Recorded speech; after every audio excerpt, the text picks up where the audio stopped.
করবেন, কিন্তু আমি গ্যারান্টি দিচ্ছি সিটটা নরেন্দ্র মোদী পাবে।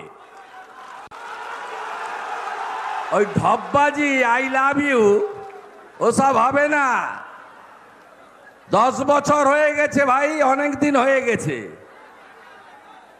অনেক দিন হয়ে গেছে, তোমার ঢপবাজি হয়ে গেছে অনেক দিন। রাস্তার পাশে কিছু লোক দাঁড়ায় সিনেমা করো বলে, ভোটে তোমাকে ফাঁকা করব। মেদিনীপুরের লোকের আমার সাথে থাকে, ওই ঠগি পিসির সঙ্গে থাকে না, বারে বারে প্রমাণ হয়েছে। ক্লাস্টার ইনচার্জ সম্পাদক উমেশ রায়জি, মান্যবর বিধায়ক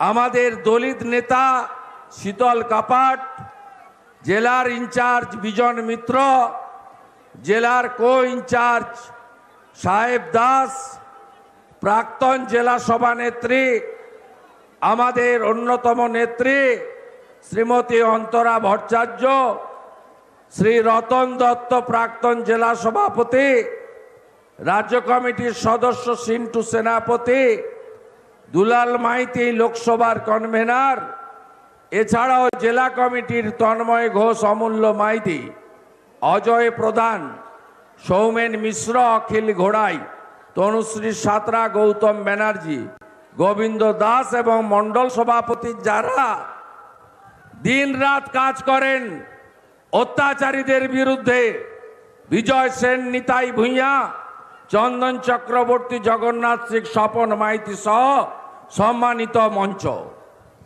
আপনারা সবাই জানেন 543টায় ভোট হবে, ইতিমধ্যে 2 দফায় ভোট শেষ হয়েছে।